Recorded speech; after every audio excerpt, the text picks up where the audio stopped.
Nelson Dellis, welcome to the show. Hey, thanks for having me. So you are a memory athlete. You're a grandmaster of memory, and you've won several USA Memory Championships. All right, so for those who aren't familiar with what a memory athlete is, what is a memory athlete? A memory athlete is someone who memorizes competitively. And then the next question is, what are these competitions like? Is it the game of memory, where you're flipping over cards? That's what most people think it is, and trying to match them. But no, it's a bunch of different memory tests across a day or a number of days, depending on the format. And it tests numbers, cards, names, lists of words, whatever you can think of. We probably have an event based around that. And how did you get involved in this? Was this something like when you were a kid, you were like, I love memorizing, or you sort of fell into it by accident? No, not at all. People ask me this about my past. Like, first, when did you discover that you had this gift? And I'm the first to correct them that, this is something I learned about 10 years ago. And then the next question is, well, you must have had some, inkling that you were good at memory when you were younger. And the short of it, the true answer is not really. I had an affinity for certain things like any kid might do. And I probably could memorize something that I really cared about back then. But in general, I'd say my memory was pretty subpar or average. And then, over the years, once I discovered this stuff, it just lit like kerosene and took over my life. Well, in the book you wrote, Remember It, where you talk about memory techniques, you talk about how your grandma getting Alzheimer's also played somewhat of a little bit of a role in you getting into this stuff. Totally, yeah. I mean, that's what kind of put memory on my map at the time, just because she was struggling with Alzheimer's and eventually it took her life. And, I was sitting there. I'd never lost anybody close to me in my family or in my life really yet. And so that really hit me, and it made me question myself and what having a healthy memory or a good memory was, and if there was anything I could do now to change that. And that kind of led me down the rabbit hole of these championships and the techniques behind the championship winners. And so what are some of you hold several records, world records for memory. What are some of those feats that you've done? Yeah, I mean, listen, the sport's always changing like any other sport. So I've had records and then lost them and earned them back and then lost them again. And so I currently have 2 US records. I believe one of them is a world national record, but the one I'm super proud of is memorizing the most names in 15 minutes, which is 235 names. And then I believe the other one is also names. I think it's like 125 international names, which is a big difference than the 235, but you got to see these names that show up in international competitions. It's like combining Chinese first names with really long Indian last names. It's from all over the world, so they're really difficult. So let's talk about memory. I mean, why should regular folks, who don't plan on memorizing, thousands of digits of pi, why should they, work on their memory? What do they stand to benefit to doing that? Yeah, it's a great question. And I had an event last night where somebody asked me, like, why do we need it at all if we have instant access to all the information we need, right? That's a fair question, but what kind of gets it for me is that I'm using my brain daily. And because of that, I'm able to make it stronger, sharper, So if I am in a situation where I need to use my brain, which is all day long, I can be very confident in its performance and I know how to use it. I'm able to control what's staying in my mind, what's coming in and out of it, how I use it, how I access it. And that's a really empowering feeling. And I don't know if people these days have that feeling anymore. It's kind of like a fake sense of control, because you think that because you have information at your fingertips that you have a master of anything you want. And I guess there is a bit of truth to that, but deep down, it's you have zero control, or less and less control the more you rely on these devices and Wikipedia and Google and stuff. So there's that argument. And then there's also the health side of things. If you're not using your brain, it's becoming, it's wasting away, right? If you're injured, you break your leg and you're in a chair for a long time because you can't, you got to rest it. You see that leg atrophies, right? It loses all its muscle. It looks really thin and weird. And, if you don't use your brain, it's the same kind of thing. You forget how to memorize well. So No, I like that. So we maybe this will probably come up later, but a few weeks ago we had a guest on the show. She wrote a book about navigation. okay. And like relying on GPS is sort of atrophying our brain. Yeah. And I think we'll talk about this because navigation and memory are innately connected. In fact, some of the memory techniques rely on us sort of going on a journey in our brain. Yeah. Yeah. I told this story a few times this year because it really stuck with me. Is my wife lives in upstate New York, and I'm from Miami. So I know Miami very well in terms of directions and where everything is laid out. But upstate New York, I've had to learn over the years as we visited, her parents and family. And one of the most recent times we visited, I was like, listen, I still don't know how to get from point A to point B, these very common routes we take to go to the gym or to the town. And I always just put it in my phone, and follow it. But that doesn't help me because I don't know anything about where I am, where things are related to each other. So that one time I was like, I'm just going to wing it. I'm going to figure it out. If I get lost, I get lost. But you know what? The struggle is going to help me remember, those mistakes will help me remember if I make any. And sure enough, I found my way home. It wasn't easy, but my brain figured it out. And because of that, I remember now how to get from point A to point B. And just that act of struggling through it and really trying to situate myself, and try to understand the layout in my mind did wonders for my brain. It was incredible. Let's talk about some of the myths people have about memory. And I think you mentioned one in the introduction where people assume the reason you're good at this stuff is because you have some sort of innate gift, like you were born with a good memory. Yeah. And that sounds like it's not true. Yeah. And I think that's in general over all of humans. I don't think having an incredible memory is something that really exists. Like you hear people talk about photographic memories. People are just born with it. I've never met anybody like that. Sure, there are some cases, autistic people or people with Asperger's who have, who are capable of solely one task and they're extraordinarily well at that task and it has to do with memory. That's a special case. But the majority of people, we all have the same memory. We're all given the same tools, and it's how you work on those skills, that sets you apart in terms of your memory skills. It's not innate. Are there any other myths about memory that people have?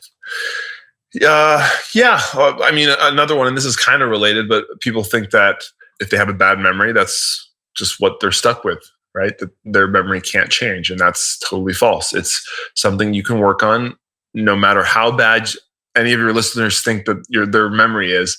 You can use these techniques and become a champion, even if you really wanted to. All right, well, let's talk about some tips on how to improve our memory. And some of the broad general tips you give in your book, Remember It, is first thing you got to do is you got to trust your memory.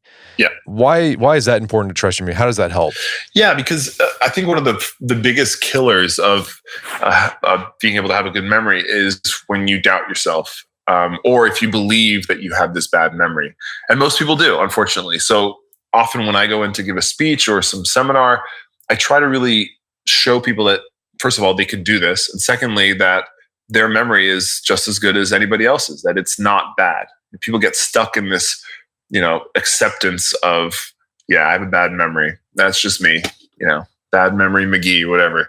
But that's not the case. And, people have to get out of that and just go for it. Give your memory a shot and just trust in it. And I found that the best kind of performances in my memory in competitions that have happened were when I totally believed and trusted in my memory and kind of went for it. And it's the craziest things because you almost feel like you're not memorizing. You're just kind of going, and you're in that flow zone in a way. And I was able to memorize, one of my fastest times or the most of digits or names that I memorized because of that trust. So there's different techniques you talk about in the book, but all of them have this overarching system involved, and it's see, link, go. So let's talk about the C part of this. What are you talking about when you say see? Yeah, so see means basically see the thing that you're trying to memorize in your mind's eye. Basically turn it into a picture because our brains remember pictures better. And often the things that we're trying to memorize are difficult to see. If you look at them just for what they are, right? Like a number or a name, right? Often they look very complicated or foreign or don't really have any meaning. So if you can see it, and by seeing, I really mean visualize it using all of your senses, right? Try to think of something that conjures up an image, right? Whether it's, associative, or it actually conjures up an image. Try to picture an image for the thing rather than seeing the number or seeing the actual letters of the word. Gotcha. So this is an important step because you can do this with abstract ideas too. Like you're talking about, how can you see liberty? Or you can think of the Statue of Liberty. Yeah. So simple nouns, right, that you know and know what they look like. That's easy to visualize, right? But then there are different types of information that get harder. So abstract terms like liberty, what would you picture? Well, I can't really picture a liberty, but I could maybe picture the Statue of Liberty, right? So that's a natural association I might make, and it's a very tangible image I can create in my mind, and I visited it when I was young, so I can maybe tap into that feeling I had being there with my dad and getting to the island and stuff like that, and the color, right, of that green, right? And then just maybe even feeling of New York, right? All these kind of senses tapped together with emotion. That is the true essence of seeing. And your brain loves that. It just gobbles that stuff up versus stuff that's very dry and hard to picture, And what memory becomes eventually is, how do I encode that thing into a picture I can see? And there are different strategies for more complicated things like numbers and binary digits or cards. Yeah, we can talk about some of those things here in a bit. But let's talk about that linking phase. Yeah. And there's several ways to link, but what does linking look like in its simplest form? Yeah, so linking, in essence, the idea of having a single picture, right, that you see is good, but it's not very good unless you kind of anchor it or link it to something that you already know. And that's what learning is. That's how we learn. If you've ever really thought about how you learn something, it's by association and by connecting it to something in your mind. And think about it. If our brain is made up of all these connecting neurons, right? And somewhere deep down, the most fundamental neurons, the basic ones, the home base ones that are responsible for the most simplest pieces of knowledge that we know, everything is built off of that. Right. And so something new that you learn, you're going to try to relate it to these well-established networks that you have and make it kind of a shortcut along these paths so that it's easier to access later because it's all related and intertwined, So in short, the quick and easy way is just there are different strategies to relate that new thing to some things that you already know. And that all of these steps are they're meshed together because kind of if you're associating it to something you already know, you're almost kind of already seeing it in a way too, because, if you hear the word liberty, right, and I start seeing it, I'm also kind of linking it in a way too. Gotcha. And so that could be like, well, when you learn someone's name, you're trying to remember someone's name, you might link it to a celebrity that like in your brain already. And so you picture the celebrity and link that with the person's name you just learned. Yeah, exactly. And the linking part also is responsible for how you access the information later. So it's almost equivalent to saying, how am I going to store this information? And there are different strategies to go about that. If you meet someone, for example, you might want to link the picture for their name, the thing that you're trying to memorize, to something about them, right? And that's the thing that you would notice every time you saw them. Right. And that's the thing, because you see that your brain just tends to see that thing and notice it every time. So attach that image or locate it onto this. It would be located on that thing of that person's face. Okay. We'll talk about some more complex linking techniques here in a bit, but let's talk about the go. What does go mean? Yeah. So go is like the final glue, the special sauce that kind of brings it all together. If you come up with a picture and you store it or you link it, you're good to go for the most part, but you really want to go with it, meaning really take it to the next level in terms of how you visualize all of that happening together. That means make it weird, make it bizarre, make it go way over the top, tap into those emotions, put some movement and action into that image, and all that together should make that image as sticky as hell in your mind. So it's like if you're trying to link something to pizza, don't just think of like a pizza emoji. Like you want to think of like an actual pizza, like heat waves coming off of it. You can smell it, or there might even be like a dead rat on it. right? Yeah, exactly. The more, think of all your senses, think of all your emotions, and try to really hone in on a few of those for that image, right? So the less static this picture is, the better. And the more uncomfortable or disturbing, hilarious that it is, the more it's going to stick. Well, that's just, you're taking advantage of how memory works. Like we remember stuff that stands out. Like if you think back your childhood memories, like the things you remember the most are the things that were really bizarre and happened maybe once. And that's how your memory works. It remembers things that are different from everything else. Exactly. Yeah. So this is essentially what we're doing is we're trying to make everything that we memorize different and unique, which is a challenge sometimes, but we know that it works. So we can try to emulate that every time we're given some data that is crucial to remember. So let's walk through some of how the C-Link Go works and some very remembering everyday things. So like one thing you talk about in the book is someone asks you to go do something. Maybe it's your boss says, hey, do this task for me. I need 100 copies of this thing. And then you're like, okay. And then like 10 minutes later, you're like, oh man, what did he ask me to do? So how can you use C-Link Go to remember that sort of stuff? Yeah. So the first thing would be how am I going to encode this? How am I going to see this? Right. So, and there could be 100 ways to do this, but I'll just kind of go through what I would do it. I mean, there's a bit of improvisation, involved here, and it depends on what you gravitate towards, what you think of first. People might think differently, but I would say, okay, well, the important part here is I got to remember 100 copies, and it's for my boss or whatever, right? And I got to do it today. So I'm going to memorize it. It depends how you store it. If it's for later on, it might be stored differently in case you have some kind of ongoing to-do list for the week in some kind of mental calendar. But if it's for today, maybe just keeping it in your mind until you get it done and then getting rid of it is good enough. So 100, I might think of a way to visualize 100. If I have a number system, so I would picture Frankenstein for that number. That's who 100 is in my system. But if somebody didn't have that, right? So I might put my boss's head inside of the photocopier in my mind and imagine just slamming the door of it on his head 100 times, right? Until 100 copies come out. And I would picture that, what it would sound like, how absurdly over the top violent that is. But you know what? I use it in that sense so that it sticks. It's just a really memorable picture. But you wouldn't want to tell your boss that that's what you did. No. Yeah, definitely keep that to yourself. Keep that to yourself. So the C part, there's an image there. The link part is, okay, so how am I storing this? Well, I have to link it to the fact that my boss needs this done, right? That's the important part of this thing.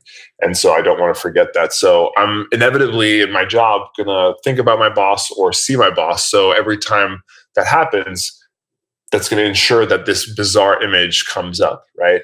This is in the case that I don't take care of it immediately, right? So maybe later on in the day, I'm like, oh, that, you got to remember it before the end of the day. So I'm attaching it to my boss so that I don't forget it that day. And then Go, it's just like that extra thought detail that makes it kind of over the top, uncomfortable or weird. So another thing that people often lose or try to remember is like where they left their keys or wallet. And in the book you talk about, well, the easiest thing to do is get yourself a tray where you put everything, do that. Yeah. But let's say there's times when you can't do that and you just have to toss how do you remember like where you left your keys so you're not scrambling for them when you're trying to get to kids' practice? So a lot of what I describe in the book is also like kind of managing your life, right? That's kind of the first thing you can do. And I say that simple hack of just trying to put your keys in the same spot every day, have a little bowl for it. That seems like a cop-out, but it's useful. I mean, a lot of the reasons we forget stuff is because we're all over the place, right? If you're a little more mindful about what you do, and if you're very predictable in what you do, then you're kind of preparing yourself for future forgetfulness, And so, but if you want to go beyond that, then one kind of technique that I like to do when I'm either, let's say, taking medicine or I put something down and I'm kind of certain I might forget it later. What I do is when I put it down or right before I put it down, I do some really weird action to myself, right? So I'll either, I don't know, pinch my nose or sometimes I say something out loud in a really strange voice It depends where I am, right? If I'm in public or private, which sounds totally bizarre, but it works because every time afterwards, if I'm trying to remember, oh, where was I when I put down my backpack? I don't know where my backpack is. I'm going to think of me doing that weird sound and where I was when I stood there doing it. And that'll help me remember where the thing was that I put there, whether it's my keys, wallet, backpack, whatever. It's a great example of seeing the C-Link go all happen at once, because like you're creating the image with doing the weird thing and you're linking that weird thing to where your keys are. And then it's like, it's weird. You're like talking to yourself. Yeah. So you're going to remember it more. Exactly. Yeah. And so, the next kind of concern is, well, what if I forget to do that? Right. And this is where memory becomes more like a lifestyle, right? A different kind of frame of mind. You have to start remembering to remember. And, people are like, well, how am I going to do that? Well, the more you're aware of your memory and understanding how it works, which is what you learn when you get into this world of mnemonics, you start looking at everything that happens to you through this lens of, how can I make this a little bit more memorable? How am I going to make this stick? How should I think about it so that it's a lot stickier? And that, I think, in itself helps you remember things just way more, even without using some of these weird tactics, Right. And this can be done with parking, like where you parked. So if you like parked on level B, like I think you talked about, imagine your car full of bread. Yeah, right? yeah. Think of a word that starts with a B, or if you're in the red zone of a garage, think of, your car is just like filled to the brim with gallons of blood, right? And when you open the door, just like out of The Shining, when the elevator doors open, it's just like all this blood kind of careening out of the car. Yeah, you just try to incorporate some kind of image and link it to your car, right? That's where you parked it, and then just make sure to go. So here's a memory thing that happens to people all the time. And when it happens, they're like, oh man, I'm getting old. They start worrying, am I getting Alzheimer's? Yeah. It's like they go into a room because they had to go get something there. And they're like, I don't know why I came in here. Yeah. But you actually highlight research that it possibly offers a suggestion on why that happens. Why does our brain tend to forget what we went into a room for when we get there? Yeah, there's this kind of strange phenomenon that when you kind of pass through kind of an entryway, your brain reshifts or resets in a way. And so it's very common that when you walk through that doorway of a room, you may blank out what you were going in there to do. And it's funny, I had a conversation with Key from Key and Peele, from Comedy Central. And he was the host of a show, and we were talking about that very thing. And he said that it's a similar thing when you're memorizing lines for script.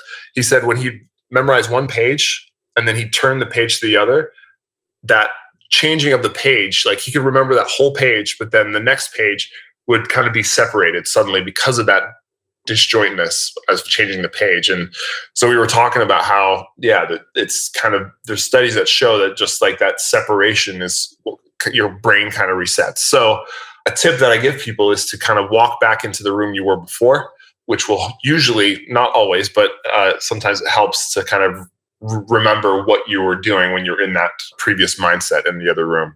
Right. I guess that's what your brain's doing is it linked the thing, right? And where you got the idea. Say if you're like in your kitchen, you're like, I need to go to the dining room to get my wallet. Well, your brain probably associated wallet with kitchen because you're already in the kitchen. Exactly. As soon as you go to the dining room, it's like, well, yeah, why are you here?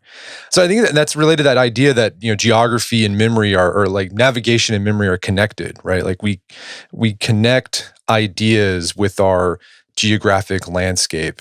And once we move context, like our memory can get messed up. Right. Yeah. Yeah. And that's really where the strong parts of the link method come. Some of the strategies that we use in these memory championships are based off of using actual spatial information to link information to. So we use this idea of a memory palace, which is basically taking a mental blueprint of a place that you know and using that to attach your images to. And it's super effective.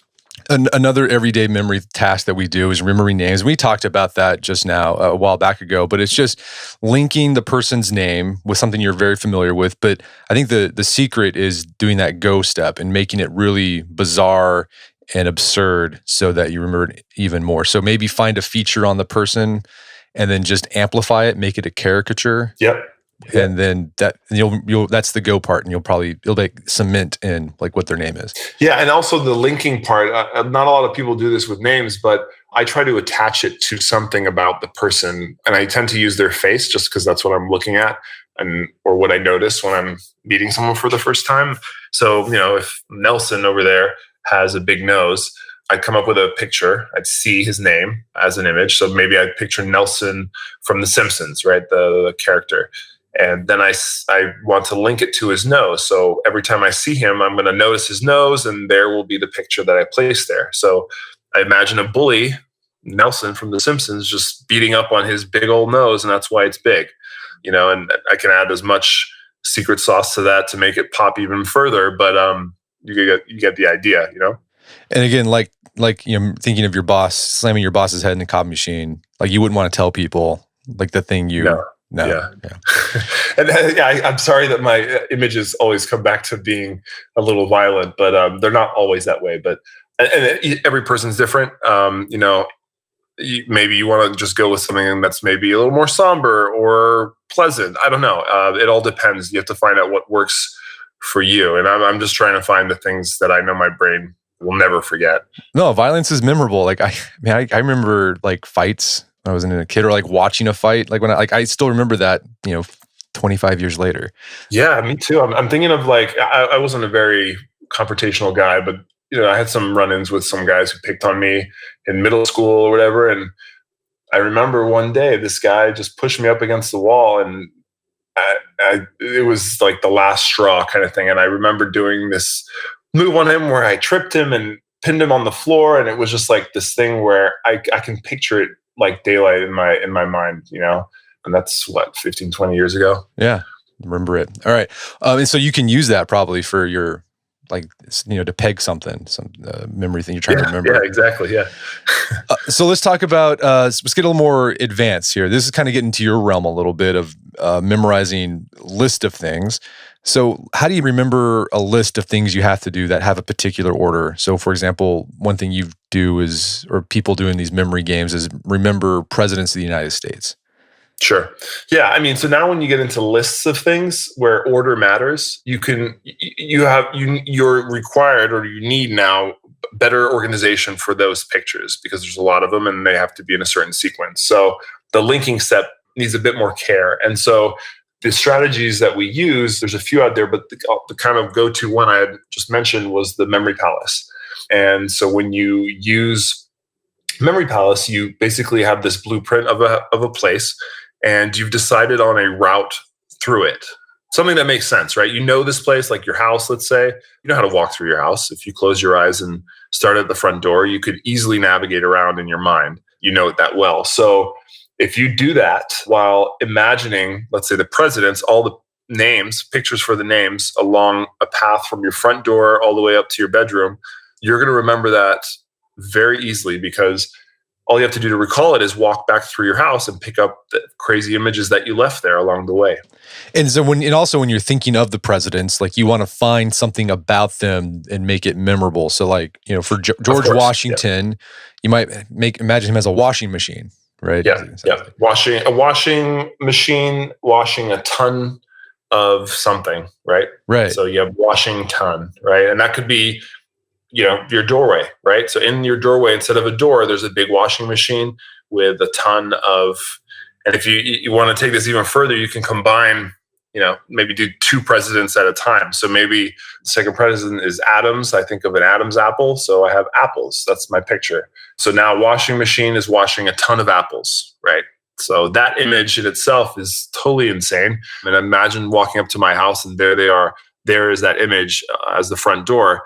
Never going to forget that. And I've already encoded the first two presidents. Right there. And this Memory Palace, this has been around for thousands of years. Yeah. I mean, the origins story says that it comes from the early Greeks, but, there's lots of civilizations that use some form of this. I mean, I believe there were some South American cultures using, or even African cultures that use kind of these boards that had knots on them or little pieces of just things that they'd attach to this board. And the pathway through the board was basically their memory palace, their portable memory palace. And besides doing a memory palace, another linking tool you can do if you want to remember things in particular order is like think of a story in your head that connects all these things. So you could instead of pegging these things to a room in your house, you can just imagine a scene where you see like George Washington as a washing machine doing something with John Adams, who you come up with some kind of weird picture. And then that's the link. So you just like all you have to do is remember like the last thing. And once you get to the next thing, you have that connection, so you're able to keep going. Yeah, so one connects to the next, like a link, a connection of linking chains, right? And that technique is very effective as well. It's very quick because you don't need to set up a memory palace. The downside to it, though, is that if you miss one, if you forget one, then you're going to have a hard time. You've lost the connection to the next one, right? Whereas with a memory palace, if you skip one or you forget one, you can still keep walking through your house, right? So that's kind of this world. Is there's some different strategies for different scenarios. Depends, if you have to get something in your head quick, maybe the story method is kind of the way to go. Or if you have a memory palace ready to go and you want the information to stick there longer, then go with the memory palace. And with the memory palace, like you can have like memory palaces inside memory palaces. So like maybe you have your whole house, but then you can like use like a single room and have a memory palace in that room. Yeah. The it's limitless to what you can imagine as a memory palace.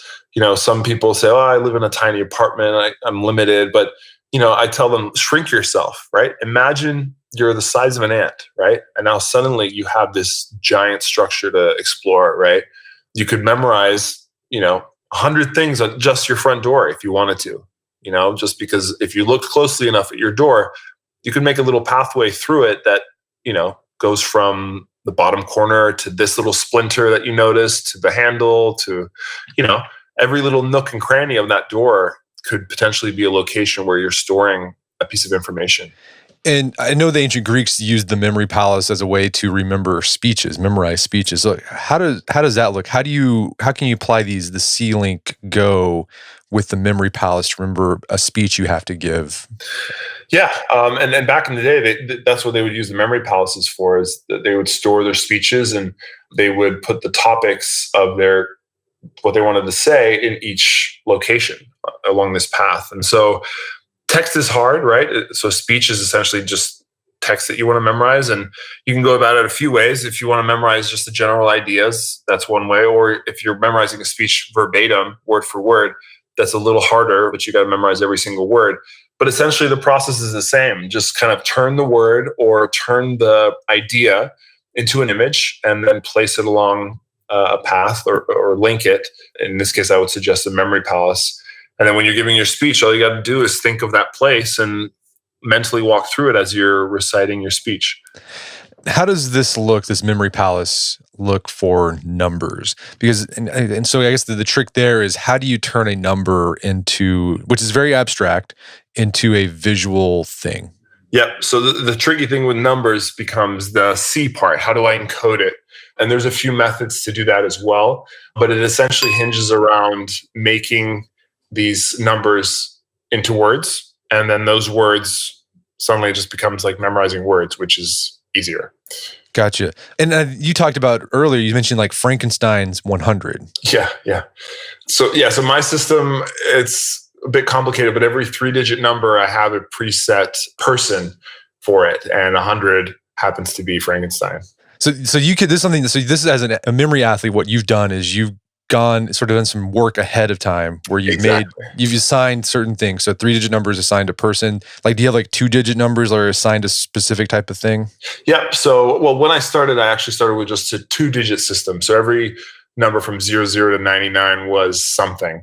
And I actually use a method called person action object. So every 2-digit number had a person, but also an action and an object associated with it. And that way, if I ever saw a group of 6 digits, I would split it up in 2, 2, and 2. The first 2 being a person, the next 2 being an action, and then the last 2 being an object. And what that allows for is for me to come up with a very creative scene, a person doing something with a something. And I would place that in a memory palace as I go. And each little image is now taking up 6 digits, which is a really nice way to kind of compress data. And then, yeah, from then on, I tried to expand. Well, if I can memorize 6, who's to say I can't put 7 or 8, right, in one location? I just got to come up with more images to represent larger numbers. Well, there's another trick you did there when you're memorizing numbers, like say a long number, is you're chunking numbers. And so instead of like trying to remember single numbers by themselves, you're looking, okay, I can remember 3 numbers a lot easier than just 3 individual numbers. Yeah. And this is often a strategy too when I'm trying to memorize is like, what's the most efficient way to smush this data down, right? And that's called chunking, right? So sometimes, like, if you look at a number and it's just meaningless, it's just a big chunk of numbers. But if you maybe separate it out into something that looks like a phone number, right? Like a 3-digit area code, 3-digit first part of the number, and then the 4 digits at the end, maybe suddenly now it's a little easier to read and absorb because you chunk it now as a phone number, right? 3, 3, and 4, rather than 10 all at once, Yeah, one thing that I do, I don't do the link thing, but just I do a lot of chunking when I have to remember like a 10-digit number. I'll just try to remember in groups of 3, right? So it's like, instead of saying 520, it's 520. Yeah. 520 as one thing is a lot easier than thinking 520. Exactly. But then if I want to take this up a notch, I could assign 520 like a Frankenstein doing the moonwalk or something. Yeah. So for me, 520 is the character from the show Flight of the Conchords. I don't know if you ever watched that one. Brit?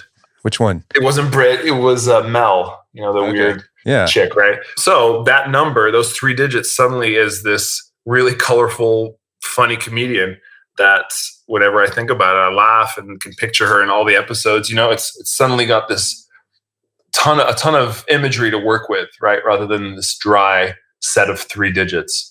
Wasn't Mel also, isn't she Mabel in Gravity Falls, the cartoon? I don't know. I never saw that. I know she was in the Last Man on Earth show as well. Well, now I'm going to associate 520 with Mabel from Gravity Falls from here on out. So you're doing all these things, but is there a place for review? Like, do you constantly have to review this stuff in order for you to remember it? Like, do you have to review your things you've linked? Like, do you have to review that you've assigned 100 to Frankenstein? Yeah, this is something that I had to practice and review a lot at first. It's 1,000 different things, right? But after a while, by using it a lot in practice, it's almost become a language that I'm fluent in. I look at 520 and I don't have to say like, well, okay, that was this and this. No, not anymore. It's 520 is Mel. I look at that number and it's like I'm looking at an episode of Flight of the Conchords, right? I don't even have to think about it. And that's what you want out of these systems, so that you can spend the least amount of time trying to remember what everything represents and actually focus on the pictures and remembering the pictures.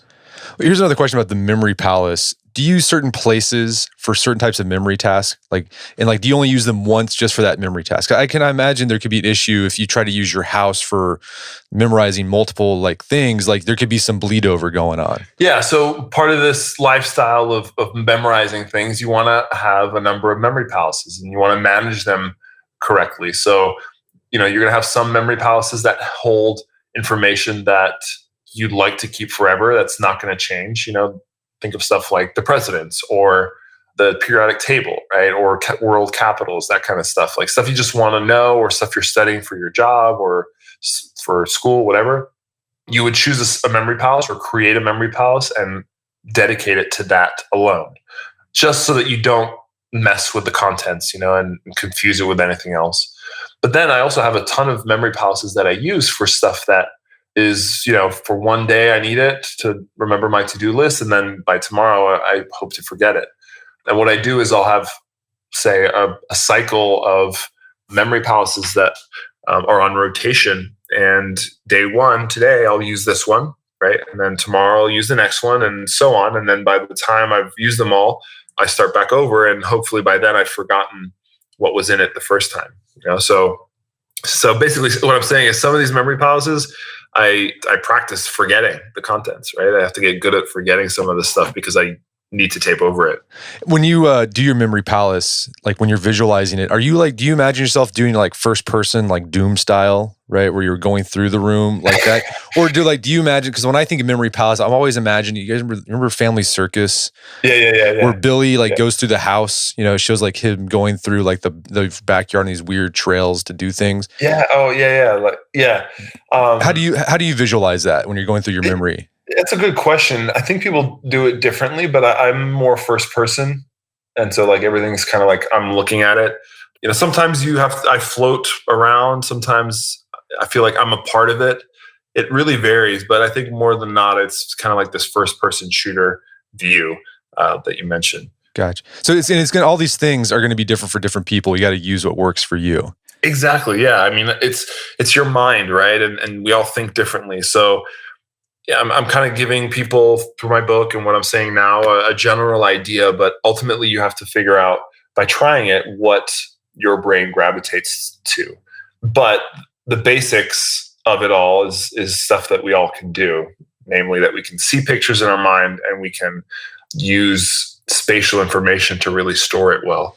So, Nelson, let's say someone wants to try to start putting this stuff into action, like right after they listen to the show. Like, what's like an easy memorizing task that can really help them start greasing the wheels for this stuff? Yeah, I think a great place to start is to try to remember names. You meet people all day long, all week long, and it doesn't hurt it sometimes hurts if you forget someone's name, but how's it any different than what you're currently doing? You lose nothing by trying this now. And it's a free kind of game app that's available all around you. So I really suggest people try with that, make the effort, and then try to see Link go with remembering names. And once you have that, you feel a little more confident, then, try and maybe memorize something that you're interested in, right? Something that you've always wanted to learn, or whether that's a poem or periodic table, whatever. I hate for people to try to memorize or use these techniques to memorize something that they find completely boring. For me, I like to memorize by practicing the events at these competitions, which is cards, numbers, names, all that stuff. But for the everyday person, maybe all they want to do is just memorize their to-do list. So do it. That's what you're going to practice with every day. Well, Nelson, where can people go to learn more about the book and your work? Yep. My book is called Remember It. It's available pretty much anywhere online, Amazon, Books and Books, whatever. So if you just look for it, you'll find it. You can also find a lot of information on these techniques on my YouTube page. If you just search for my name, Nelson Dellis, you'll find my page. There's a bunch of free tips and fun little videos. And then my website, nelsondellis.com. You can learn more about me and get in touch with me if you have any questions. Fantastic. Well, Nelson Dellis, thanks for your time. It's been a pleasure. Thank you. Yeah, thanks for having me. My guest today was Nelson Dellis. He is a memory athlete and the author of the book, Remember It. It's available on Amazon.com and bookstores everywhere. You can find out more information about his work at his website, nelsondellis.com. Also check out our show notes at aom.is/rememberit. You can find links to resources where you can delve deeper into this topic.